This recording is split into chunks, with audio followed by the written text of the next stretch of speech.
नमस्कार युवा दर्शकांनो, कसे आहात? तर आपण करारांचे प्रकार पाहत आहोत. करारांचे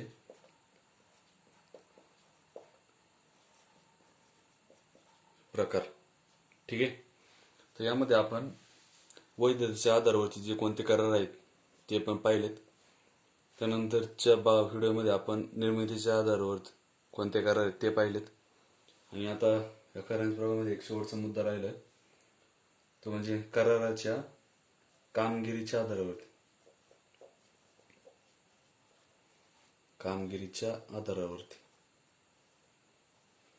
आधारावर जे काही करार असतील ते, ठीक आहे.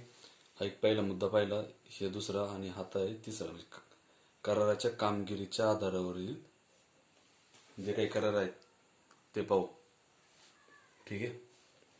वैधतेच्या आधारावरती आणि निर्मितीच्या आधारावरती आपले पाहून झालेले. आता पाहणार आहोत आपण कराराच्या कामगिरीच्या आधारावर, ठीक आहे.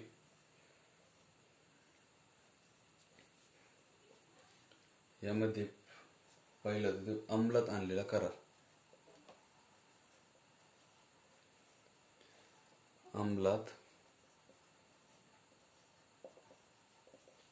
आणलेला करार, ठीक आहे. म्हणजे जेव्हा एखादी कृती केली जाते किंवा ती कृती अंमलात आणली जाते, अशा वेळेस ती अंमलात आणलेला करार असतो, किंवा सहनशीलता रेकॉर्डवर आणली जाते.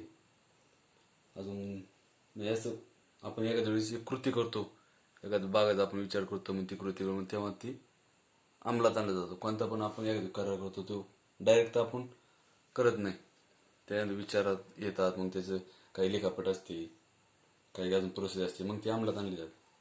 ते आपण याचं उदाहरण पाहू.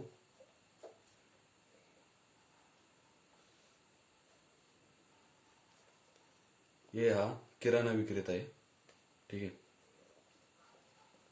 किराणा विक्रेता. आणि बी हा ग्राहक आहे, ठीक आहे. तर हा किराणा विक्रेता हा ग्राहकाला, म्हणजे ए बीला साखर विकतो, तेव्हा तो करार अंमलात आणला जातो. तेव्हा आणि हा साखर दिल्यानंतर बी पण याला त्या साखरे बदल्यात जे काही रक्कम असेल त्या साखरेची ती देतो, मग तेव्हा हा करार अंमलात आणला गेला. कळलं? यामध्येच दुसरा मुद्दा आहे कार्यकारी करार. कार्यकारी करार, ठीक आहे. ते या कार्यकारी करारामध्ये जेव्हा एखादा विचार, कॉन्ट्रॅक्टमध्ये विचार हा परस्पर वचन किंवा दायित्व असतो, म्हणजे हा विचार फक्त भविष्यातच केला जातो, ठीक आहे. उदाहरण त्याचं थोडक्यात भविष्यात केला जाणारा विचार आहे. या करारांची एक्झिक्युटिव्ह कॉन्ट्रॅक्ट म्हणून केली जाते याच्यातील करार, ठीक आहे. उदाहरणार्थ जी हा इंजिनिअरिंग विद्यार्थी जी हा इंजिनिअरिंग विद्यार्थ्यांना पुढील महिन्यापासून त्याचे शिक्षण देण्याचे, इंजिनिअरिंगचे शिक्षण. तर त्याच्यातील काही विद्यार्थी त्याच्या क्लासेसचे पैसे देतात, तर काही देत नाही. त्यापैकी एच हा त्या क्लासेसचे 1,000 प्रति महिना न देण्याचे वचन करतो, ठीक आहे. पण तो त्याने दिले आहेत का नाही, तो वचन देतो की मी प्रति महिना 1,000 रुपये देईल. हा का अंमलात आणलाय का नाही तो अजून आणायचा, म्हणजे हा भविष्यात येईल, ठीक आहे. यामधील पुढचा आहे या कार्यकारीमध्ये दोन येतात, एकतर्फी आणि द्विपक्षीय. त्याच्यातील एकतर्फी करार. तर एकतर्फी करार म्हणजे ज्या पक्षाने आपले कर्तव्य किंवा दायित्व पार पाडले, कर्तव्य किंवा दायित्व पार पाडले आणि दुसऱ्या पक्षाचे कर्तव्य किंवा दायित्व बाकी आहे. हे आहे पहिला पक्ष ए, दुसरा पक्ष बी. याने त्याचे कर्तव्य पार पाडले आणि याची बाकी आहे, असे याला एकतर्फी करार म्हणतात. त्याचं उदाहरण,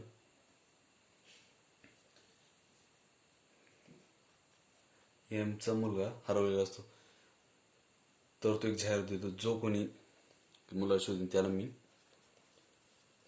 40,000 पेमेंट देणार. तर यामध्ये बी त्या मुलाला शोधतो आणि तो रिटर्न एमला देतो. हरवलेला मुलगा शोधून एमला परत करतो. त्यामध्ये बीने त्याचे काही कर्तव्य असेल ते पार केले, पण बीचे कर्तव्य मुलगा आणि एमचे कर्तव्य रक्कम, हे बीने कर्तव्य पार केले आणि एमचे कर्तव्य बाकी आहे. कळलं? यानंतरचा एकतर्फी झाला. यानंतरचा याच्यातच दुसरा आहे द्विपक्षीय करार. जिथे दोन्ही पक्ष कर्तव्य किंवा दायित्व हे बाकी असते. ठीक आहे. म्हणजे ते आपण एकतर्फी करारामध्ये पाहिले, एका पक्षाचे कर्तव्य पूर्ण होतं आणि एका पक्षाचं नव्हतं. आणि ह्या द्विपक्षीय करारामध्ये दोन्ही पक्षाचे कर्तव्य किंवा दायित्व ते बाकी असतात. यामध्ये उदाहरण,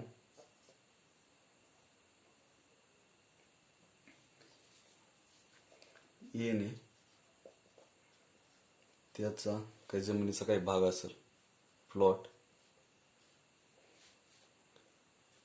हा 10 लाखाला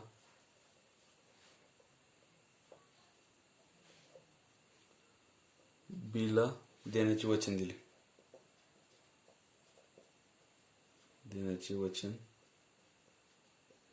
किंवा ऑफर दिली, हे डाऊन पेमेंट मध्ये. ठीक आहे, कॅश डाऊन पेमेंट मध्ये. पण बीने एला तर 2,50,000 दिले. ठीक आहे. आणि उरलेली रक्कम येणाऱ्या रविवारी देईल असं सांगितलं. कोणाला? एला. ठीक आहे. आता यामध्ये एने बीला त्या प्लॉटचा ताबा दिला. पण त्या प्लॉटची मालकी दिली नाही, कारण बीने पैसे द्यायचे बाकी आहे द्यायला. मग जेव्हा बी एला राहिलेली रक्कम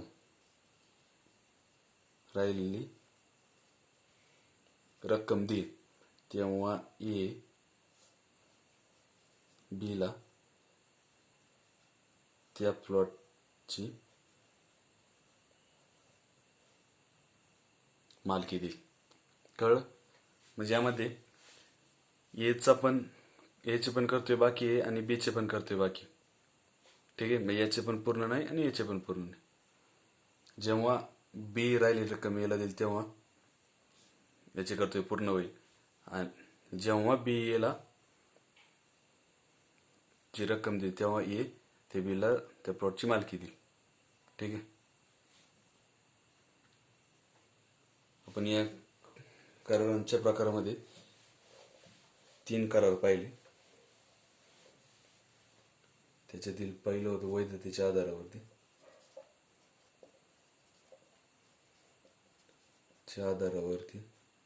आधारावर. दुसरं होतं निर्मितीच्या आधारावरती, करार निर्मितीच्या आधारावर.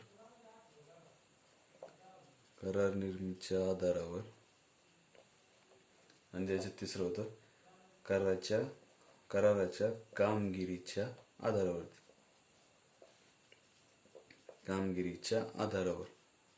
ठीक आहे. असं करारांचे वेगळे प्रकार पाहिले आपण.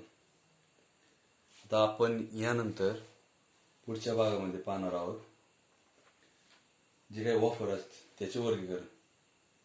ऑफरचे वर्गीकरण आपण काय म्हणतो, आपण एखाद्या वेळेस दिवाळीला पण एखाद्या सणवाराला म्हणा वेगवेगळे कपडे दुकानात वेगवेगळी ऑफर लागते. मग त्या पद्धतीचे काही ऑफर असतात ते आपण पुढच्या व्हिडिओमध्ये पाहू. तोपर्यंत धन्यवाद.